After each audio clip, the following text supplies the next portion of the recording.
Ruben Swartz, your host and chief nerd. Welcome to Sales for Nerds, the podcast for people who love using their expertise to serve clients but maybe aren't quite so enthusiastic about the sales and marketing aspects of the business. I struggled with this for years, ironically, as a sales and marketing consultant to the Fortune 500. Over time, I realized that there was a more effective, more authentic way to get clients by helping instead of selling, teaching instead of marketing, and connecting instead of networking. My mission is to help you learn the easy way instead of the way I learned it, by sharing my stories, by bringing on awesome guests to share their stories. And of course, as a software guy, I had to go and create the CRM I wished I'd had when I was struggling with more traditional systems. It does more of what us solo consultants need, help us nail our positioning, help us get more leads and conversations off our website, get more referrals, have more conversations, automates proposals all the way through to e-signature and more, and less of the bloat that comes with traditional CRMs. If you want to check it out, you can start a free trial at mimiran.com. That's MIMIRAN.com. And you can even just sign up for the free version, which helps you nail your positioning. And you can also find proposal templates, lead magnet ideas, and more. Once again, that's MIMIRAN.com. Now let's get to it. All right, today I'm super excited to have with us Michelle Tillis Lederman. She is a speaker, trainer, coach, author of 4 books. The latest one, which I just finished reading, is called The Connector's Advantage. She also wrote The 11 Laws of Likability. She is all about forming human connections, especially for people who maybe think that networking is a dirty word. I wouldn't know any people like that. And if you're listening to this podcast, you might not know anyone like that. But Michelle's here to tell us how to do it authentically and how to get the most out of it, not just in business, but in life. She is a former professor, a recovering CPA, all kinds of good stuff going on here. Michelle, welcome to Sales for Nerds. Thanks for having me on. And it's yes, I have my bottle of water. She has her Poland Springs, and I'm usually a red wine person, but every once in a while in the summer in Texas, it becomes time for some white wine. So I have this Ribbonwood Sauvignon Blanc from New Zealand, which has that nice citrusy minerality, or whatever the right terms are for white wine, that is quite refreshing on a hot summer day in Texas. That actually sounds good. It is. So Michelle, it's funny. I was thinking about this because when we grow up, the thing that we want to do is connect, right? We're programmed to connect with our parents, with our siblings. How much fun we have at school and summer camp is really based around how connected we feel to our friends and peers. And we spend a lot of life growing up trying to be connected to people. And then we become adults, and somehow connection suddenly becomes so much work, and often work that we don't really enjoy. And I was wondering, how did you decide, I'm going to become this connection expert as an adult?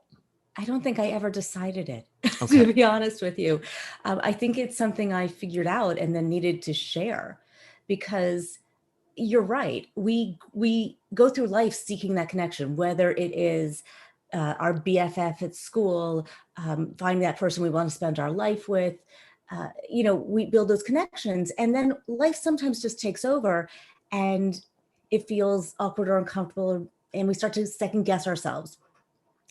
When I started my business, I really just talked about it, and I shared it, and I told my friends, and I was really excited, and energy is contagious. That's one of the laws of likability.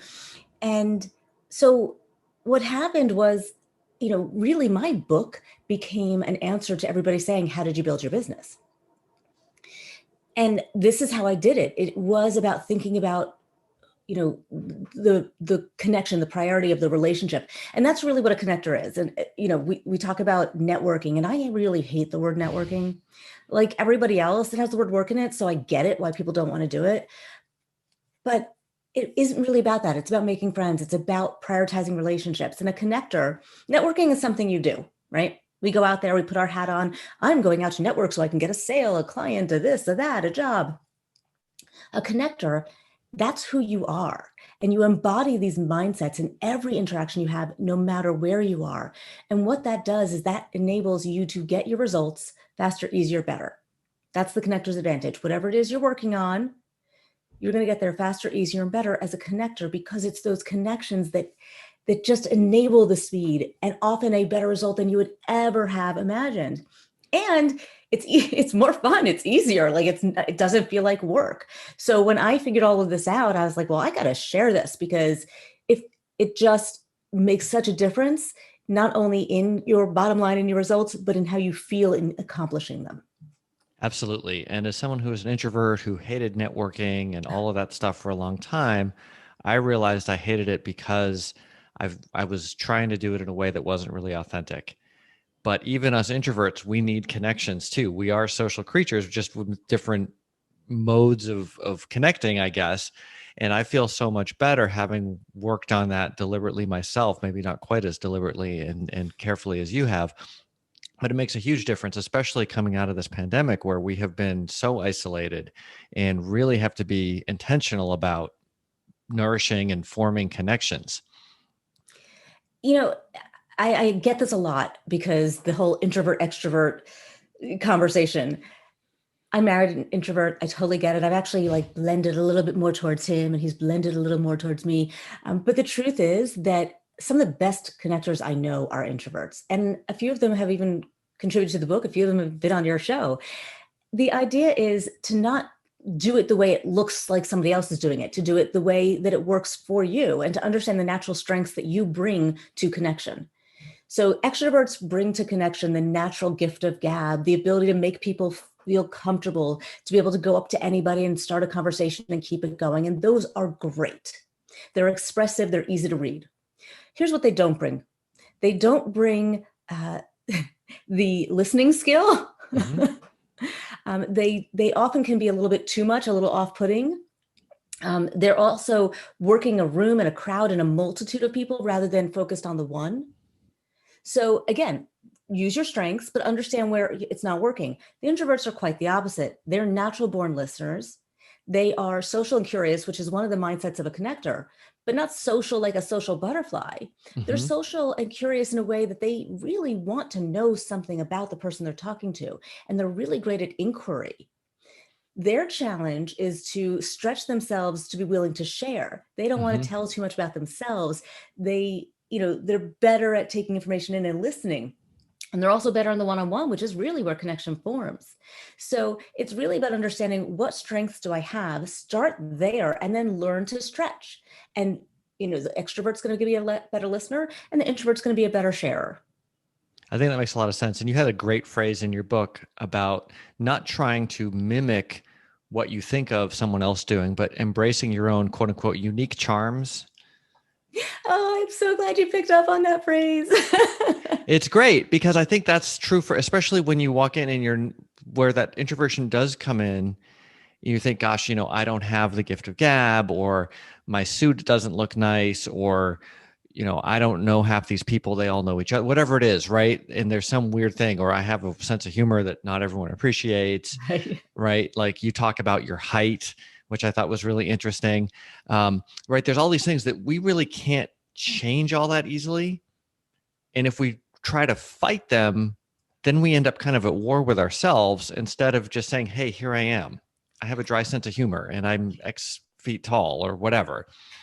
I love that you used humor. I think that's a great example of a unique charm. And just for the listeners who have yet to read the book, because I know they're all going to go run and get it. A unique charm is a quality about yourself that you can't and don't want to change, but it's a quality that sometimes works for you and sometimes might not work for you.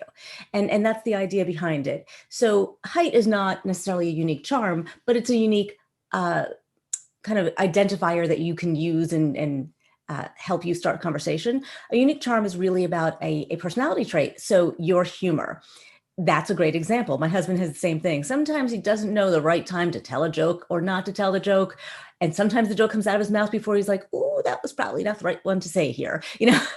That's a unique charm. Sometimes it works for him. Sometimes it works against him, but he embraces it.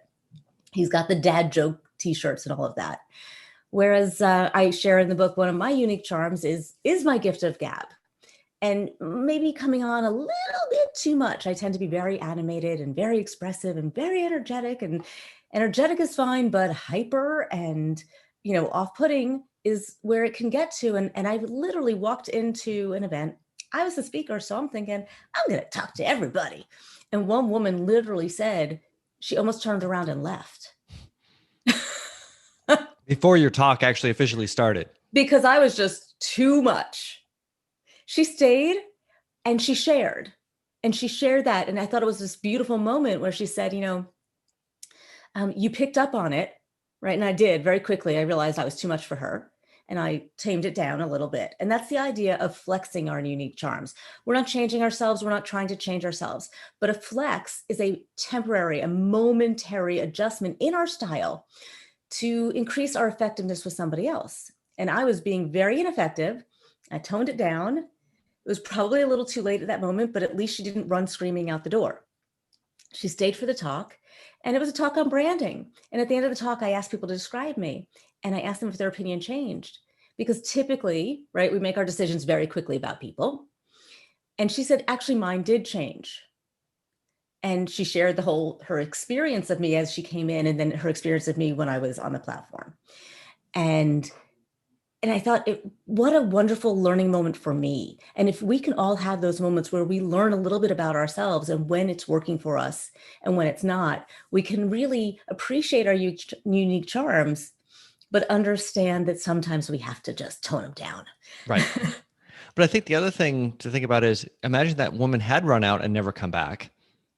I mean, that would have been a bummer, but it wouldn't necessarily be the worst thing in the world if the other people in the room were like, oh, Michelle, she is a swirling ball of energy. I love her. As opposed to sometimes I think we can get a little too lowest common denominator. Like, I don't want to do anything. I'm going to keep my unique charms all to myself. No one else can see them. I don't feel comfortable sharing them. And you're right. There's a sort of a happy medium in there somewhere that we all have to find and dial in. But I think for a lot of people, there's not enough of their unique charm out there. I agree with you. I mean, you can't force connection. We are all people who are likable. We are all people who Mostly. are open. No, actually, we're all likable. The idea is to figure out what's likable about this person in front of me. And you can almost make it like a detective game. When you meet somebody, how can I find our point of connection? And people don't connect on what we do for a living. We connect on what we like to do, what we are passionate about, our causes, um, our experiences, the places and the people that we know. We connect on all those other things, not on what do you do? Well, I think you raised a great point as well, which was that we have to recognize that we're not flawless people. And we have to be able to be kind and generous, not just with other people, but with ourselves around our limitations. And doing that is really helpful for us, but it also helps us recognize that the other people we meet are also human and they have their flaws and so on. And we're not trying to connect one idealized Instagram image to another. We're trying to connect human to human. And what you're really talking about is the mindset, and it's the first mindset I talk in the book out of the 7 mindsets of being open and accepting, right? So being open and accepting of ourselves and other people. And as I said, we tend to make those decisions really quickly. One of the ways to stay open and to be accepting of others is to slow your thinking down and to stay in that place of curiosity versus conclusion, and be open to being wrong. Look for contrary information. I love that notion of staying curious and being open instead of jumping to a conclusion. I think that's helpful for all of us, especially, again, going back to the way we were schooled. You got rewarded typically for coming to conclusions quickly. Yeah. Right? That's Yeah, how you got a good grade and you got rewarded and so on. You didn't necessarily get rewarded for understanding all the nuances of a situation. And there's a lot of this basic stuff that I feel like in some ways we were better at in kindergarten than we are now, because that was just like the natural human state. We're trying to forge connections with people and we're hanging out and we're sharing toys or we're fighting over them or whatever it is, versus, oh my gosh, I'm really wondering what they think of me. And, I want them to think the best of me, but I don't want to share too much. Anyway, when we get to be adults, a lot of the connection isn't as organic. It's more contrived. It's more, I don't even want to say intentional, but we kind of put a lot of pressure around it and it doesn't always go as well. And I think when I was reading your book, one of the things that occurred to me is, gosh, like we've really made this hard on ourselves. I think it's interesting as you say that. I thought to myself as you were saying that connections become convenience. And I think that's why the word networking starts to feel like work and effort versus the connections of convenience. But here's my point to you. All connections are good connections. And if it's easier for you to start with what's convenient, that's okay. Because some of the best results you'll get are not from the people who you think you're going to get those results from. You know, I landed the Museum of Modern Art as a client, like, I don't know, 15 years ago, because the guy I went to business school who sat behind me, he went to be their CTO or something like that. And I was like, "Ooh, can you make an intro?" And he did. Right. So, I got to do a book with NBC Digital because my sister went to middle school with the future head of NBC Digital, and they ran into each other at a restaurant. So those connections, like, who knew? My sister's not in my industry. She has nothing to do with my work, but it's because of my sister that I wrote my second book. I think you raise a great point. And one thing that I'm always trying to tell listeners of this podcast, trying to tell my customers to do, a lot of them invest so much time and energy in going out there and trying to get new leads, new business development, pipeline, funnel, whatever. I'm like, well, you already know a whole bunch of people who care about you and want to see you successful and would help you if they could in some easy way. When was the last time you spoke to most of these people? It's like, well, they're on my newsletter. No. So what do you recommend for people to kind of put in practice so that they can actually nourish these relationships that they already have? I love that. And it is hard. Like, we get consumed with the day. And it's funny because I'm in that situation right now where I have a book club, online book club with micro course launching July 1st. And we're going to launch a few. So if if you're listening to this after July 1st, don't worry, it's not too late. Just click the link. You can join the next one.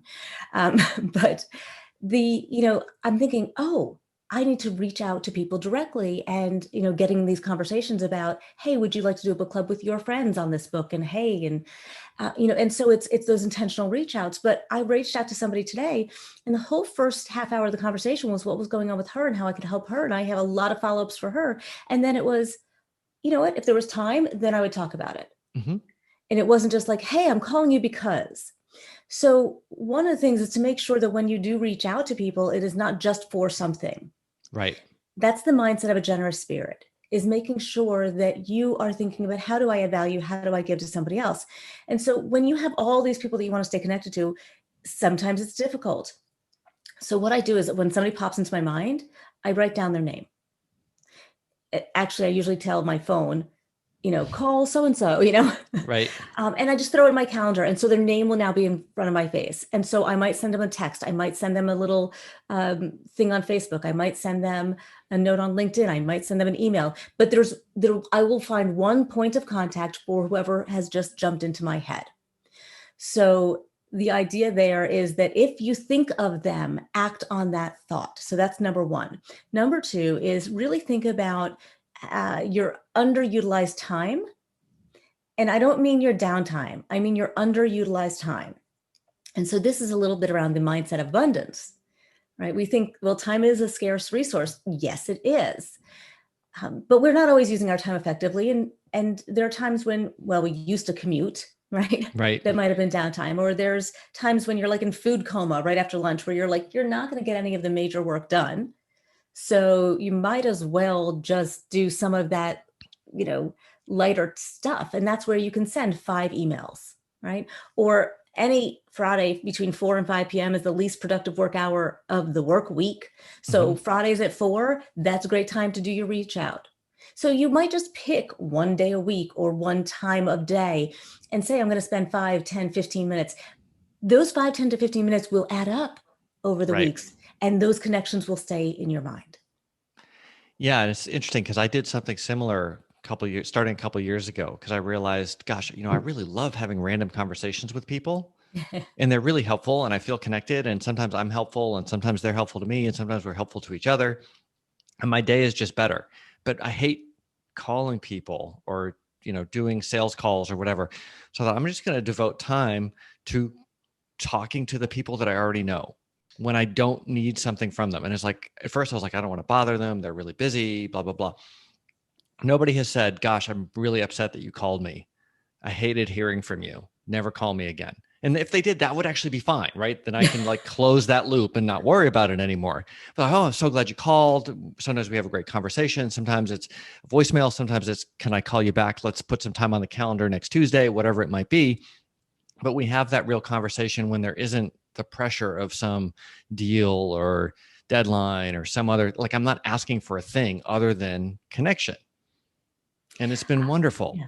I love that. You know, it's funny. I'm coaching a client right now. And by the way, I did that this morning. Remind me to tell you about the coaching client, but I did that this morning with this person that I called, and she answered the phone. I'm like, oh, I'm so glad you answered. She goes like, well, it was you. And she's like, I need 3 minutes. I'm like, okay. And then we ended up being on the phone for an hour. So, you know, sometimes it's just, if you actually want to connect, the phone indicates that you actually want to connect. Right. And so I'm coaching this client right now, and she's a little Asperger, right? Really brilliant person, but she really struggles in relationships, and she does these really long emails. And in the 360, one of the feedback points was to use the phone more. And so she said she's going to try it, and she's really nervous about it. And then she gives me updates on her homework, and she's like, I love the phone. The phone is fun. People are happy when I call them, you know? It's so weird because I think we have optimized our way out of connection via email and SMS and social media and all these other things that are a poor substitute for actual conversation. And a phone call isn't the same thing as one-on-one or even a Zoom call, but it's a lot better than an email or a SMS or a text message or something like that, right? We need to hear the other person's voice. We need to be able to respond and build on what people are saying. That's how we're wired, even if you don't think so. And I made the conscious decision when I was sort of going through this change. I'm going to default from doing everything I can to avoid picking up the phone to I'm going to default to calling. So unless there's a good reason, right? Sometimes it's the wrong time zone or whatever. I'm somewhere where it's just too loud. I'm going to call first. And it has made such an amazing difference in my life. I couldn't believe how such a simple change could lead to so many good things. Well, for all your listeners out there, I'm gonna put a twist on this simple change, because I learned this from somebody else, and you made me think of it. When you have a business and you get inquiries, we all have that contact form on our websites, and you get something in on the contact form, and I get an email, and I think I can even set it up where I get a text. Although that doesn't seem to be working right now. You just reminded me of that. But I will get a text saying, hey, there's a new thing on your contact form. And if I can, I will pick up the phone that minute that it comes in and call them. Mhm. I did that about a year ago in the middle of COVID. Somebody put something on the inquiry, and it wasn't heavy. It wasn't like I'm like, yeah, this could be real, could be not real. And I call up the person, and she's like, wow. And I was like, I was free. Tell me more. We chatted. I sent her a proposal that evening. She had it signed by 1 p.m. the next day. She told me her budget. I said, here's your program for the budget. She expanded it 3 times, and we did 3 times her budget. Because you called right away. Because I called right away, and I said, you're important enough. Now, I can't always do that, but Right. when I can, I will tell you, when I do it, I am highly more likely to land that client. And even if you don't land the client, like there's a lot of people, so people who listen to this are probably sick of me plugging my CRM, but my CRM is designed to enhance your opportunities to have exactly those kinds of conversations. And sometimes you have what you have, like, boom, they're ready to go. And sometimes they're not the right fit. But you know what? There's something that you can share, some wisdom that you can impart to them, someone that you can refer them to who is the right fit. And you still have this really positive interaction that really didn't take a lot of time or energy from you. And you feel good about it, right? It's like the doctor doesn't operate on everyone who walks through the door. Some people they operate on, some people they send to somebody else, and that's good too. But having that real conversation as part of the process is so much better than just this random automated drip campaign that doesn't actually forge a real conversation or connection, I think. You make a really good point, because referrals are huge. The client's great, but the referrals are phenomenal, because people are 4 times more likely to buy when referred by a friend. And 92% of people trust the reviews. So when you, like, I when I was looking at people to help edit a book and market my book, I was down to 2 companies. I really liked both of them, but the package of one, it just made more sense for the marketing push. But I've never forgotten the other one. And I've referred at least a half a dozen people to the other one, but yet I've never used her. So what you're talking about is the concept of mood memory, and that people remember more how you make them feel than anything that you said. And that's what we want to create in those moments, is a good feeling and to stay front of mind of somebody. Well, and it's also, I think, not just a strategic business thing, but I feel like it kind of goes back to, if we strip away all the BS, that's how we're supposed to act as people, right? We're supposed to just help each other out. And it feels good to do that. And that's one of the things you put out in the book, that true connectors do it not because they're going to land some deal with NBC or whatever that might be great, but they actually just genuinely get joy out of the process of connecting with people. Yes. And that is really the mindset of a connector, is to enjoy the act of connecting other people. And just so your listeners, I know we've touched on a few of them, so they've heard all 7 mindsets, and then you can pick any if you want to talk about them. We talked about connectors being open and accepting. They have a clear vision. They come from a place of abundance. We touched on that. They trust. They're social and curious. We touched on that. They're conscientious, and they have a generous spirit. And we touched on that. So even like just in talking, you recognize these mindsets in the activities that have impact. Right. And you raised a great point about being generous and having an abundance mindset, but at the same time, it's perfectly okay for you to have boundaries, because there's a difference between being generous and being a doormat, as I think the way you phrased it, which I really liked. Right. So you don't have that. You don't have to just say yes to anybody for anything. It's okay for you to have your goals, and you to be able to say, well, I can't do exactly this, but here's some other way I can help you, and so on. I always say yes and no should not be one-word answers. And I'm a big fan of the no but. And I had to learn the no but, because I am somebody who says yes to everything. And it is sometimes like, I can't do it all. But a connector is conscientious, and they follow up and they follow through, and they do what they say they're going to do. So they will drive themselves into the ground to do that, which is why the boundaries and the clear vision are so important. Because if you don't have a clear sense of what you're willing to say yes to and what you need to say no to, then the likelihood is yes is going to come out of your mouth before you've given it enough thought. A couple of things to remember. 1, don't answer right away. Stay in that place of curiosity and seek more information. So give yourself that stall time to really evaluate, does this fit? Does this work? Or how else could I help this person? You can ask the question, I'll look into that. If I'm unable to do that, what else would be helpful to you? So saying what else would be helpful to you makes you feel better, and it leads the seed for the possibility that you may say no. And then when you do say no, and you get to that place of no, the but makes it a little easier to take. So I'm often asked for pro bono talks, and I have a pro bono calendar, and when it's full, it's full. And that's one of my boundaries. But to get on the pro bono calendar, you also have to have certain criteria. So I'm not going to travel for pro bono, right? I'm not, if you're drivable with the range, okay. So it's location. You have to have a certain number of people. It has to be a nonprofit, so there's certain criteria. And I'll say no, but if you can get another organization to group with and hit the minimum attendee, or if you can purchase X number of books for your attendees, right, then, call me back. And let's figure out how to get from a no to a yes. And that's another phrase that I love. Ooh, I should write that down. I'm going to do a newsletter on that. Let's figure out how to get from a no to a yes. Okay, I'm writing it down. We're solving problems right here live on the air, folks. We are, because sometimes I say things on a podcast, and I'm like, oh, I like that. That would make a good blog post.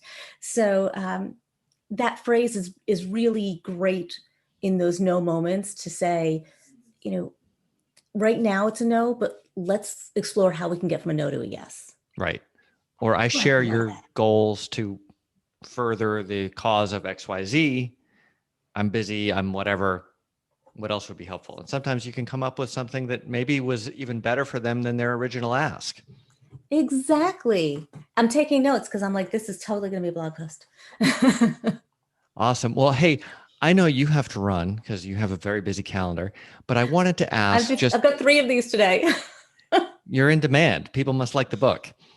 How did you go from recovering CPA to starting your own business to all this other stuff? Give us the 30-second version so that people can learn from your detailed story. The 30-second version, that's tough because it's a little bit of a convoluted story, but recovering CPA, working for a bank, and basically my boss became the CEO of Tokyo, went out to Japan with him, hired a coach to go with me, and did everything she did. And I said, this is what I'm meant to do. And really what you need is the confidence of, what you believe in yourself to be able to do, and the clarity of what you want to do, and then the guts to ask, or the courage to ask, right? So confidence, clarity, courage. And be able to I talk like to the that one people you already too. know. Yeah. Confidence, you are clearly a good podcaster because I don't usually get 2 ideas out of a podcast. And I'm the one drinking the wine. I mean, imagine what we would be doing if we were both having this bottle together. So basically at the end of the trip to Japan, I said to the CEO, I can do this. And he said, okay, but you still have to do all the finance work. I said, okay. And that's how my transition started back in like 2001.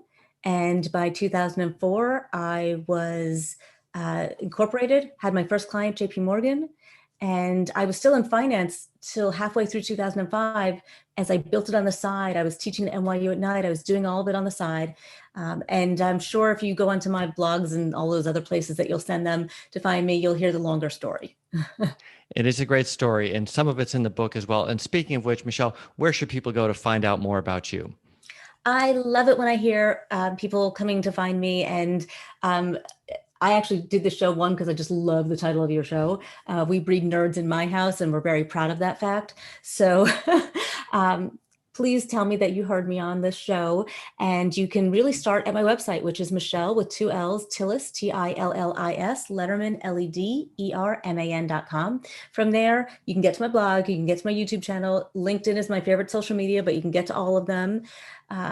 You can get your gift pack of all the goodies that I give away. You can take the connector quiz to figure out where you are on the connector spectrum. And hopefully you'll check out the book and maybe join my book club, because the book club is really more than a book club. You get daily micro lessons and a Q&A live with me where we're on Zoom, and it's really intimate, and you can ask me all the questions that you want. And I'm so excited. So please come, because I don't want to be alone. So I can't wait to hear from all of you. Thanks. And don't worry, folks, if you're driving or running or biking or whatever and didn't quite catch all that, we'll have a link in the show notes. Michelle, thanks so much for joining us today. Cheers. Thanks for having me on. Thanks for listening. Did something in this episode or a past episode help you out? I'd love to hear about it. Send comments, questions, or ideas for future episodes to hello@salesfornerds.io. And of course, iTunes reviews are super helpful for getting the word out. So if you've got a few moments to put one of those up, I'd really appreciate it. If you got a friend who'd benefit from one of these episodes, send a link. If you got a friend who wouldn't benefit from one of the episodes, but you just haven't talked to in a while, this is a great excuse to pick up the phone and give them a call. Of course, if you're looking for a whole new take on CRM for solo consultants, along with proposal templates, lead magnet ideas, free positioning tools, and more, check it out at mimiran.com. That's MIMIRAN.com. Again, thanks for listening, and until next time.